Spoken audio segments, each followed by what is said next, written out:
Humans are known as weak, new, and unimportant among the stars. A single human envoy stands alone, calm and silent. During a political debate, the human makes a quiet but shocking claim. If humanity wanted war, this galaxy would already be gone. The room explodes with laughter, anger, and disbelief. Then enters Princess Valera, young but feared, known for her sharp mind. She steps forward and asks slowly, loudly, "Is it true, human?" Silence fills the hall. The human does not answer right away, making the suspense stretch. The human's calm defiance. The human introduces himself not as a warrior, but as a historian. He says humans do not threaten, they remember. Other species mock this idea. The princess, curious and offended, demands proof. She challenges him to explain why humans believe they are dangerous. The human agrees but warns. Once you know, you cannot forget. First revelation, humanity's past. The human begins telling Earth's history. Humans survived endless wars. They fought themselves before meeting aliens. They turned loss into strength. He explains that humans are not strong because of weapons. They are strong because they never stop adapting. The court grows quiet. The princess feels something new, unease. Welcome to my channel Sci-Fi, Love Story. Thanks for watching. Please like and subscribe. The Grand Stellar Court had seen wars begin and empires end. Its walls were older than most stars. Its ceiling glowed with moving light, showing the flags of 100 alien races. On this day, every seat was filled. Not because of a war, not because of a disaster, but because of a human. He stood alone at the center of the chamber. No armor, no weapon, no guards, just a simple dark uniform and calm eyes. Around him sat beings that ruled planets. Some were tall and scaled, others were wrapped in light or mist. A few had eyes that burned like small suns. They whispered to one another, their voices sharp with amusement. Humans were new. Humans were weak. At least that was what everyone believed.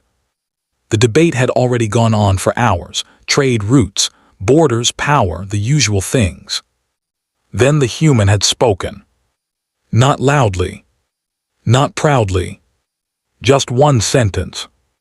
If humanity wanted war, he had said, this galaxy would already be gone. The court froze. Then laughter exploded from every corner. Sharp clicking sounds, deep roaring calls, high mocking tones. Some pounded their seats in amusement. A massive insect-like lord leaned forward. Did the soft-skinned creature just threaten us? Another voice hissed, filled with joy. They breathe slowly, they die easily, they think bravery replaces power. The human said nothing. He simply stood there. That silence slowly became uncomfortable. Then the laughter stopped. A new presence entered the hall. The doors at the far end opened without a sound. Light bent inward as a tall figure walked forward. Princess Valera of the Aurelian throne. She was young by her people's standards but feared by all others. Her silver eyes missed nothing. Her long cloak flowed like liquid starlight behind her. The court fell silent instantly.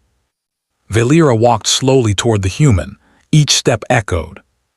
She stopped only a few paces away from him. She looked down at his face. "So," she said calmly, "you claim your species could destroy us." The human finally raised his eyes to meet hers. "I said we could," he replied, "not that we want to." Valera tilted her head slightly. Her voice became sharper. "Is it true, human?"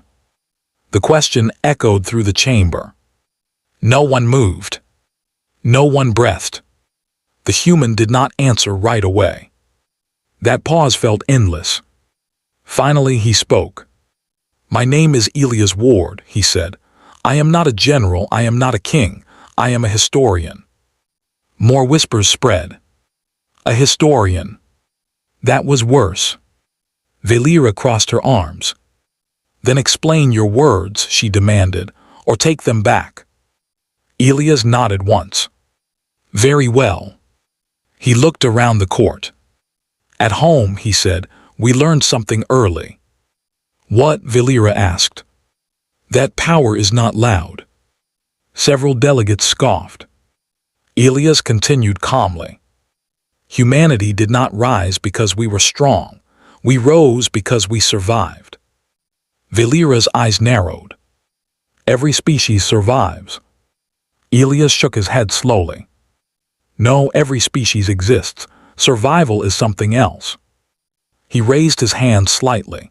Images appeared in the air, not sharp, but faded like memories. Burning cities. Broken worlds. Human faces marked by loss.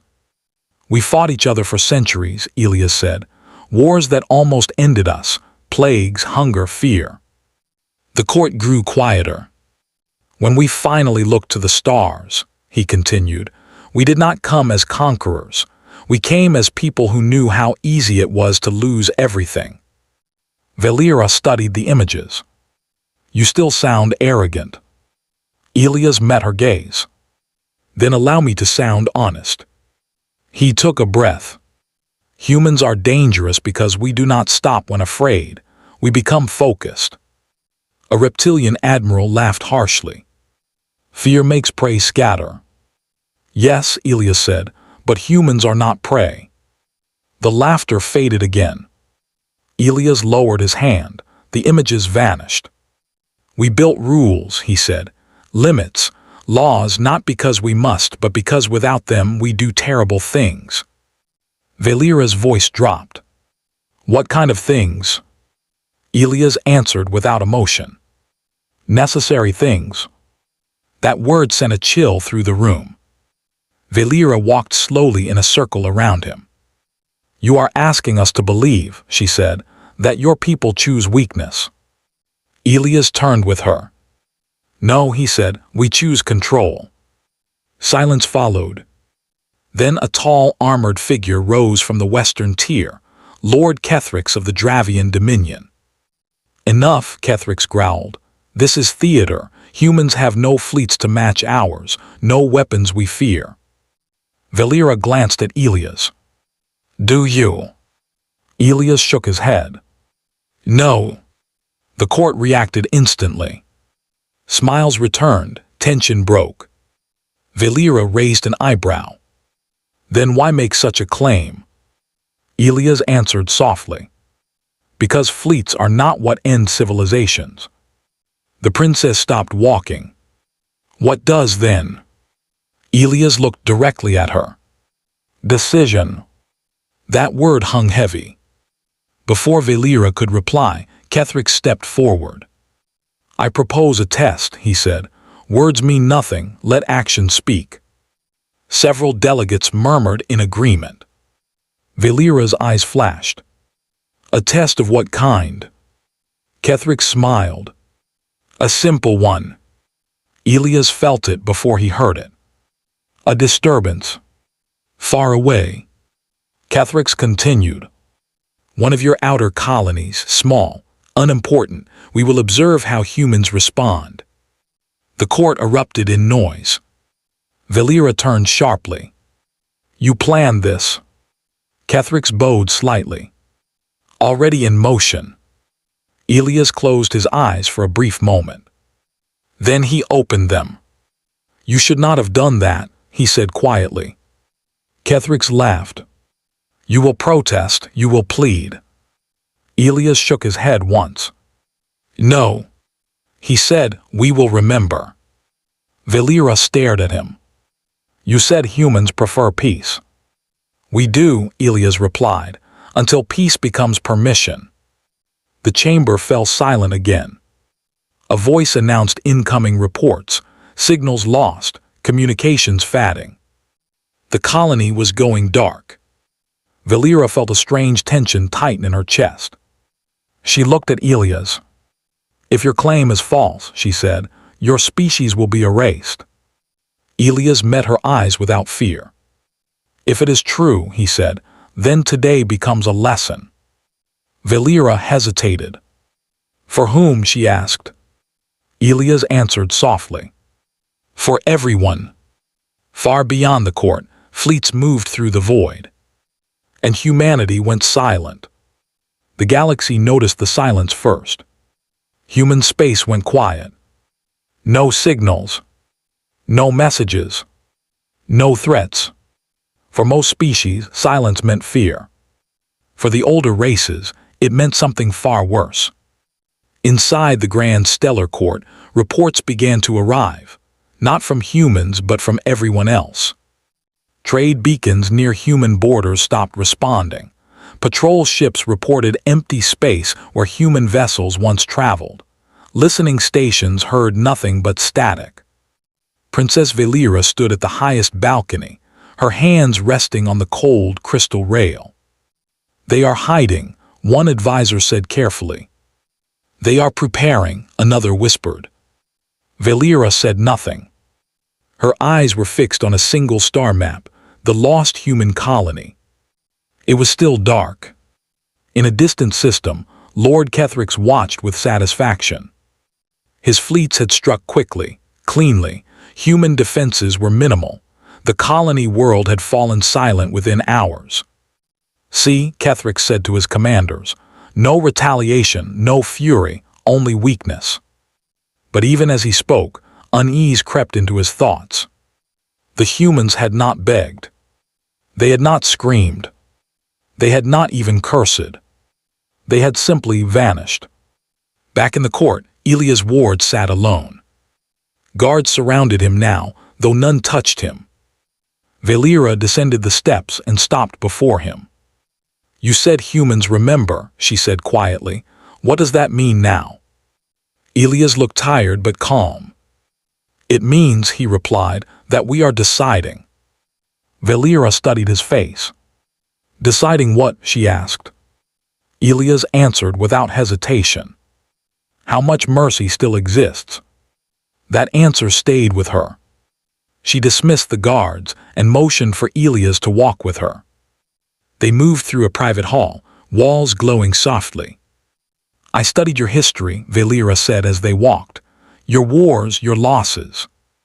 Elias nodded. Then you know. I know you destroy yourselves, she said, again and again. Yes, Elias replied, and each time we learn. Valera stopped. What did you learn this time? Elias stopped as well. That violence ends faster when done correctly. The words were simple. That made them terrifying. Suddenly, alarms echoed through the palace. Not loud. Not panicked. Measured. A voice spoke calmly.